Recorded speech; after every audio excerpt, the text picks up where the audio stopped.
Menteri Pariwisata dan Ekonomi Kreatif Sandiaga Uno mengatakan tingkat vaksinasi berkolerasi besar memastikan langkah-langkah pembukaan kembali destinasi pariwisata serta sentra ekonomi kreatif.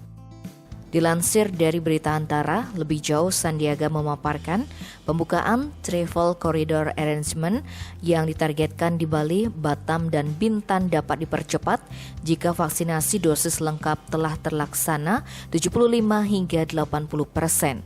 3 destinasi utama yang akan dibuka dalam kerangka Travel Corridor Arrangement masih menuju prakondisi 75 sampai 80% vaksinasi terdistribusi pada masyarakat yang menjadi target.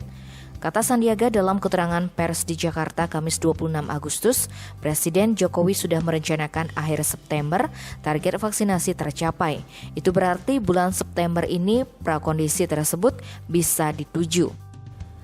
Lebih lanjut, ia mengatakan pembukaan Batam, Bintan, Bali juga harus melihat faktor prakondisi lainnya, seperti sertifikasi dari Cleanliness, Health and Safety, dan Environment atau CHSE, end-to-end, dan kesiapan industri.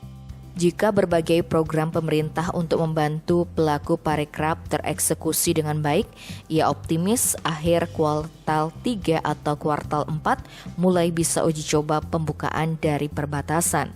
Sandiaga juga mengimbau masyarakat untuk menggunakan aplikasi Peduli Lindungi yang dikembangkan pemerintah. Pihaknya akan memaksimalkan peran dan fungsi dari aplikasi tersebut yang nantinya dapat mengasistensi juga memfasilitasi berbagai kebutuhan masyarakat tentang protokol kesehatan ataupun informasi tentang vaksin, juga mengontrol keramaian di destinasi. Tim Bali Express melaporkan.